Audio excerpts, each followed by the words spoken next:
For tonight's 100th episode, we're welcoming Jessi Malay on the show, a recording artist, blogger, and young female entrepreneur.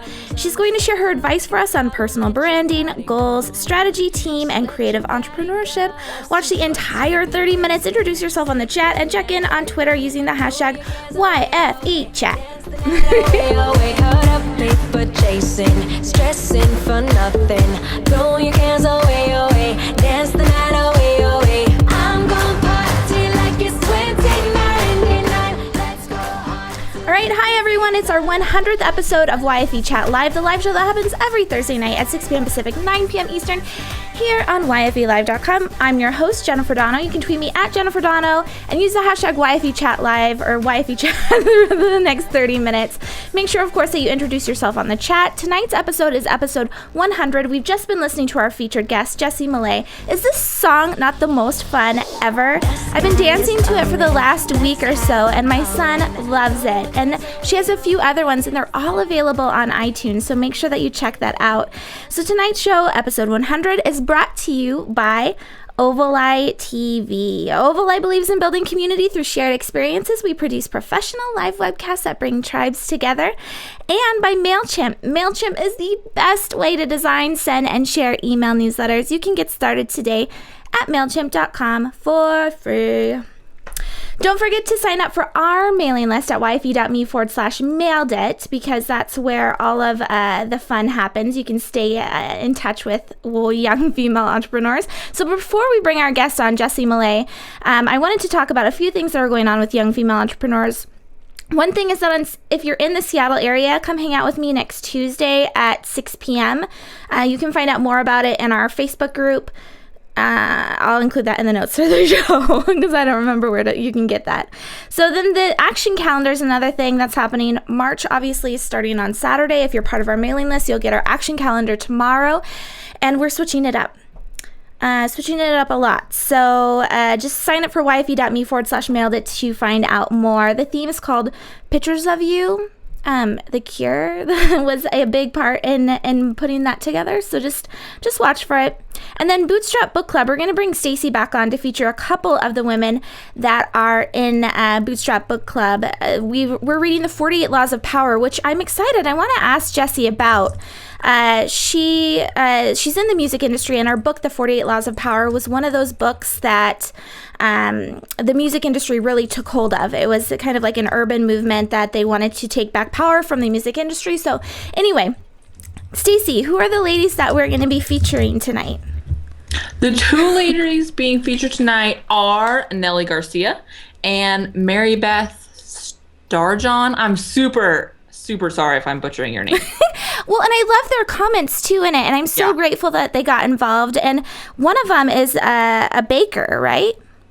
I always love the conversations that happen underneath the questions. Like, even if you don't read the book, and there's a cheat sheet for this book in the Bootstrap Book Club, so you don't even have to read the book, but like the conversations that happen are really where the cool stuff is. So like, come in, participate in the conversations, and really like engage with people and get a different perspective, which is so valuable.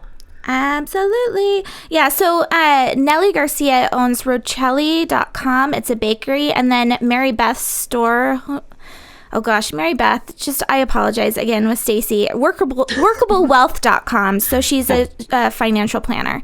So anyway, thanks ladies for being in Bootstrap Book Club. Stacey, where can everyone be tweeting you for the next 30 minutes for our 100th episode? You guys can find me over at the YF Entrepreneur handle and at the hashtag YFEChat.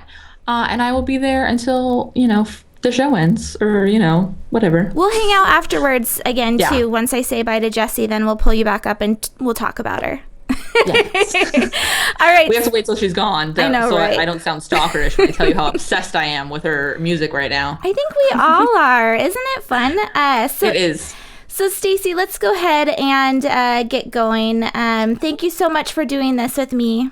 Thank you for having me and letting me hang out. And I'm super excited for episode 100. Congratulations to the whole community. Yay! Because without you guys, we can't do this. We just look like crazy people.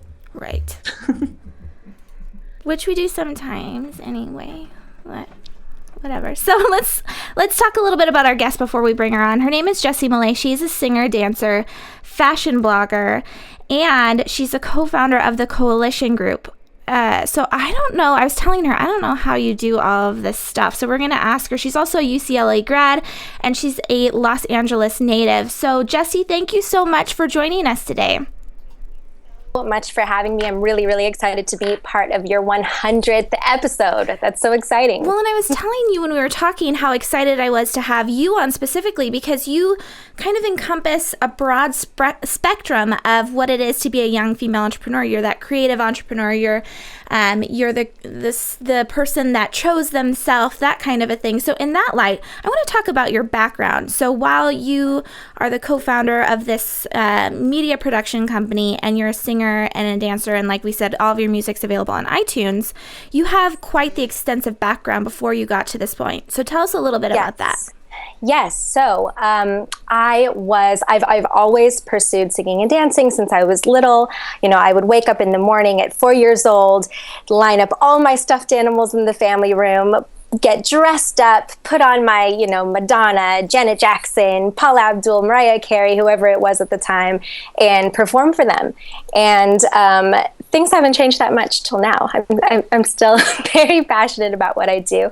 But I got into singing and dancing lessons as a little kid, and I was actually picked up for a girl group, an all-girl group signed to Jive Records called No Secrets as a teenager. And then that ended at about 17, and I was just not done. I wanted to keep going, keep pursuing it. Met some new producers, worked on a demo, got signed to Warner Brother Records for a few years. And unfortunately, over there at Warner Brothers, I didn't feel like I had enough creative control, but at the same time, I was only 18 or so, and I don't think I really had enough of an understanding of what I really wanted as an artist to really drive the ship either. So unfortunately, my time at Warner Brothers didn't go according to plan necessarily, but I believe everything's meant to be. I was able to negotiate out of my contract with Warner, went back to UCLA, graduated, and started my own company, which is the Coalition Group. And it's a bit confusing. I'm going to try to break it down so it can make sense. But the Coalition Group is a collective of artists from all different walks of life. We have the production side, which focuses on everything from music videos to now film. We have a music studio here, a music production company headed up by my husband, actually, Brian Waters. And he's got an artist named 6 Reasons that's signed under the music group as well as myself. And then we have a fine artist that also does graphic design. We have web designer. We have 3 in-house director editors, and that's who we are as the Coalition Group. And I don't even know where I'm going here. This is well, no, okay. So let's take it back a bit, because this is what really excited me about you was the idea that you were chosen. You were a chosen one with these music labels, and they picked you up and said, okay, let's go ahead and make some music here. You didn't necessarily have to put the cost up. You didn't have to worry about where am I going to get my next gig, that kind of thing, because you had someone there to support you. So at what point did you say, I'm going to go ahead and go solo? And I want to bring up this quote. I think it was in Glamour magazine recently. Beyonce said, I don't like to gamble, but if there's one thing I'm willing to bet on, it's myself. And I feel like that really exemplifies you. So at what point did you say, I'm going to go ahead and go off on my own? And what was the process like in doing that? Well, first of all, I love that quote. I really believe that, if you don't believe in yourself first, no one else will. So I really love that quote. And, for me, after my time with Warner, I really did some soul searching. I went back to UCLA, like I said, and actually took some time completely away from singing and dancing and performing altogether. And it was during that time that I really realized that that's exactly what I'm meant to do. So I just couldn't stay away from it. I just couldn't stay away. And over this last year, I've really been focusing on recording an EP, which I'm releasing this month or next month. And all hands on deck. So, let's take it even further back. Okay. So all right, so I grew up dancing. I danced through college, Yes. and then at some point I was just like, I'm not going to do this anymore. And I just kind of gave up. And I feel like a lot of girls do that. When you're 8 years old, everyone wants to be a dancer. When you're 22, everyone wants to own their own business. I mean, everyone aspires to be that type of a thing. Yet you continue doing it. You persevered. You said, this is what I'm going to do no matter what. So what sets you apart from other people where, you know, most of us would have given up by now?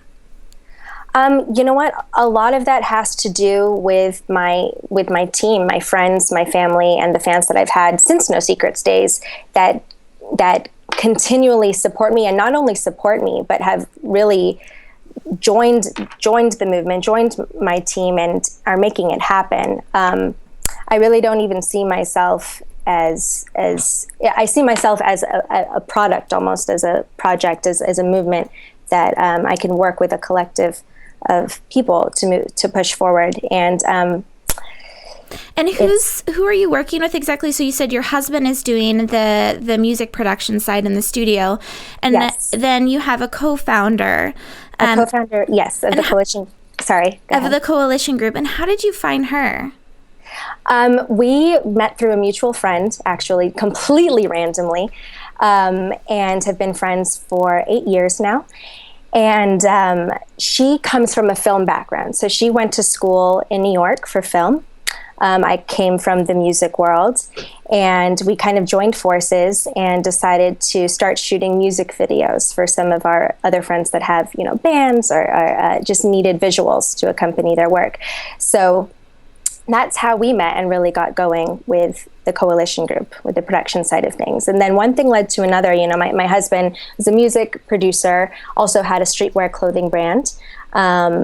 His brother is an artist, and we've met a bunch of other people that have the same kind of goals as we do. And that's how we really came together.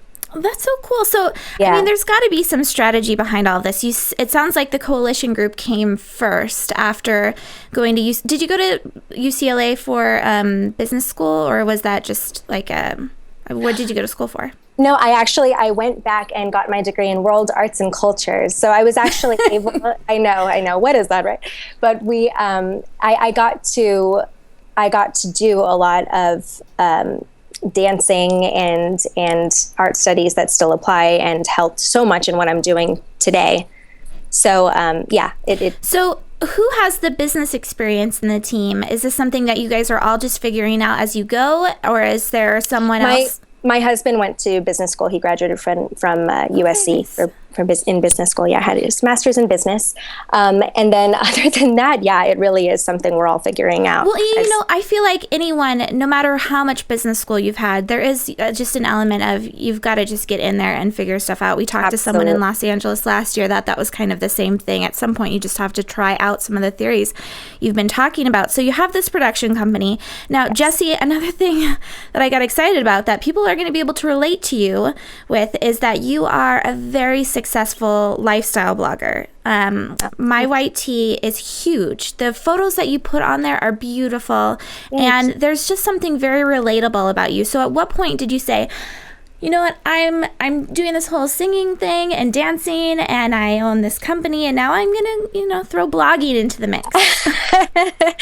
Well, you know what's funny about it is fashion and blogging actually came out of people constantly telling me that I didn't understand style. Like, people would constantly tell me that I didn't understand my own sense of style, that I didn't understand, you know, as an artist, everyone wants to create you and make you this other thing, you know, wants to make you a Gaga or, you know, put you in this box and really craft you into what they think you should be. So I kind of got sick of that. And I was just like, you know what? You're wrong. I have a great sense of style, and I'm going to prove it to you.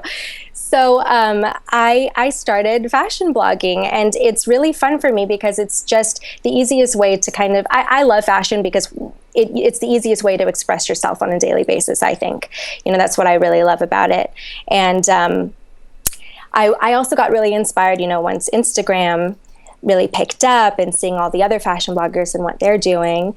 And that's when I decided to start my own blog just about 10 months ago now. Oh my gosh. Seriously? Yeah. 10 months ago? Yeah, just about 10 months ago. But I've been going really, really hard on it the last 3 months. So when you say going really hard at it, what does that mean?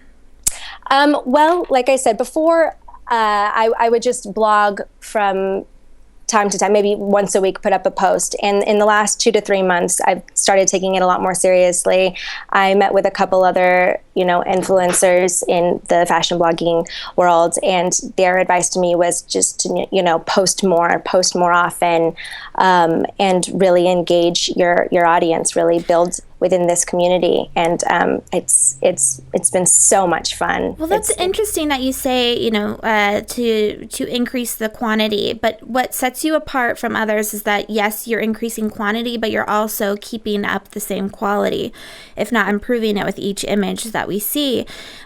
So, I mean, that continues into your videos, because you just put out a cover of a John Legend song. I don't know if it was just, but it was recently. And you could have just done, because I see these all the time. My son is 3 years old, and he's on YouTube always looking at like these little kids in studios where they sing to the camera behind the microphone. That's something you could have just done, but you went out and did a full-on video production that was gorgeous. So, so the strategy here with the coalition group and the blog and your singing career, is there a strategy? I feel like there is, just looking at it from the outside, or are you guys just trying stuff out? Oh, no. There's a ton of strategy behind it. Everything, we definitely, we have the means to, so we feel that we need to put out very high quality content. There's no reason not to, and we're all creatives here. We love doing everything, like I said, from music videos to film. So we even for something like a YouTube video, like you were saying, I could sit here in front of my laptop and sing the song, which is nice too, but if we have the capabilities to go out to the beach and shoot something lovely, why not, but in terms of strategizing, we do a lot of it. We keep up on our emails all day long, every single day. We do a lot with Google Docs, remain in constant communication. Our office space itself really lends itself to easy communication. If we need to talk to each other, someone else in the team, we can just walk down the hallway, which makes it really nice. And we keep a constant calendar going. Well, then let's talk about that as far as your team goes. You work in what you've called a compound. Yes. Which I love that you call it the compound. So how does everyone stay on the same page? Like you said, you have Google Docs. Do you have weekly team meetings? We do. Is it strategic that you have, because it sounds like everyone that you work with is friends. You're all people that you kind of knew before you got into the coalition group. Was everything that you're doing, well, tell us what you're doing as far as keeping the team together. Okay, so most of us we're brought together by friendship, and sometimes that gets hard because we are friends first, and we work together all day long. We go home and go out together at night, and it can be a lot. But we just remain, like I said, in constant communication, constant contact. We keep our email chains going. We are really serious about our to-do lists, our Google Docs, calendars, and then we set weekly meetings, usually bi-weekly meetings, Mondays and Fridays, and we assign task managers to each specific project just to make sure everything is still moving. So there's someone that's in charge of it that's able to go out to the team. That makes sense. Yes. So as far as the team goes, so you're working with all of your best friends and your husband, and then you also have people on the outside. You have dancers, I'm sure you bring in some type of contract work depending on what client you're working on or working with. And so how do you make sure that you choose the right person, especially when, like I said, you're all friends and you bring in this outsider? That can also be very difficult. Really, it's important. It is really all trial and error. I can't say we've had a completely clean track record. I've worked with some people that are no longer part of the team now, but it's really about finding other people that have that same goal or that have the same work ethic as you do. I think that's what it really boils down to. That makes sense. And your work ethic must be insane. So can you just give us a brief preview of what your day looks like? Because like we've been saying, you have these 3 different entities and they all kind of work together really nicely. Are you doing any client work yourself, or do you stick strictly to the Jessi Malay brand within everything? I work both with clients and myself, obviously, all day long. But yeah, so a normal day for me, or a normal week, Mondays I tried to set apart for shooting for the blog. I try to get 3 looks done on Monday so that I have something to post throughout the week. I post Tuesdays, Thursdays, and Sundays. Then we keep normal office hours here. We're usually, most of us here are about a 9 to 6, but some of us stay till 2, 3 in the morning sometimes. Oh my goodness. Yeah. So during the day, Louisa and I, who's my partner in the coalition group, we focus on the production side of things, whether that be writing treatments for new clients for music videos, or taking meetings with new clients here at the office, or scouting locations for the next shoot, just watching reference videos to get inspiration. Then around 5:30, most days, I head down the hall to the music studio where my husband lives, basically. And I meet with him and then these other 2 really, really, really talented musicians, Mika Lett, who's an insanely talented writer and singer herself, and Philip Whitey Bianco, who is also an extremely talented singer, songwriter, and vocal producer.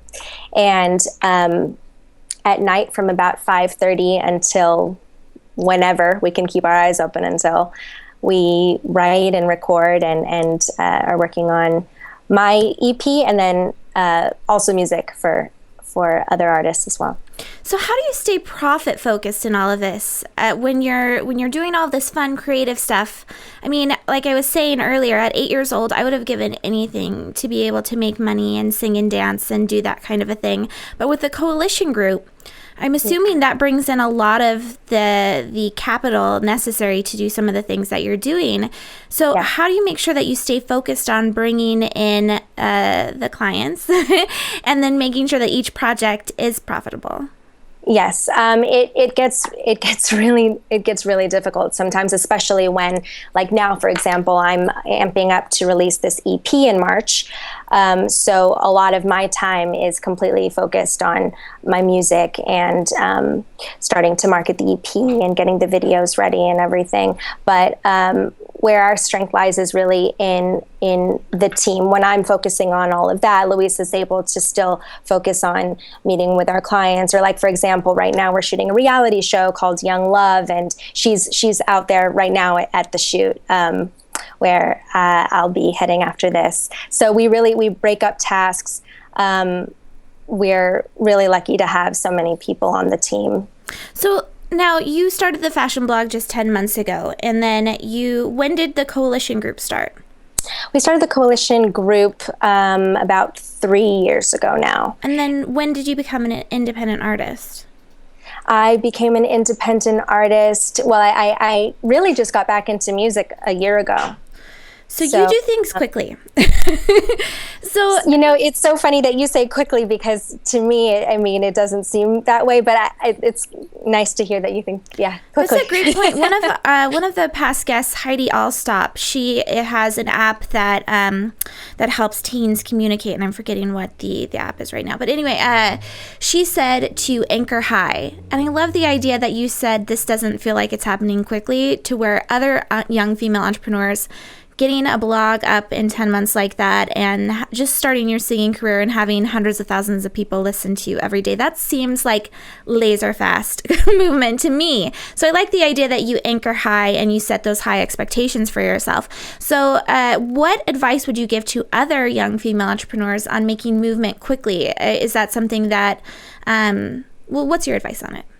I'm really big on setting big milestones and then a bunch of other smaller goals to help you get to each. And I try to think of them like a calendar. So I try to set out major milestones as if they're the seasons of the year, and then smaller goals to get to them as if they're like the months of the year. Does that make sense?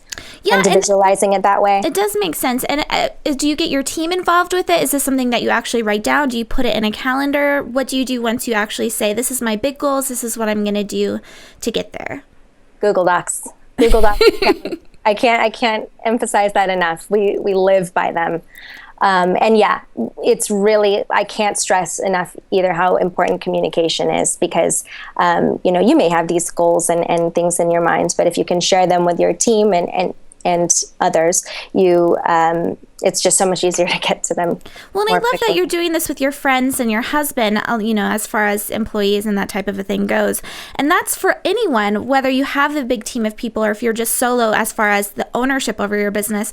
We have young female entrepreneurs on all the time that talk about their team, where they're talking about their family, their husbands, their kids, their neighbors. They enlist everyone. And I think that's a great reminder to set those goals and then get everyone helping you on achieving them. Yeah.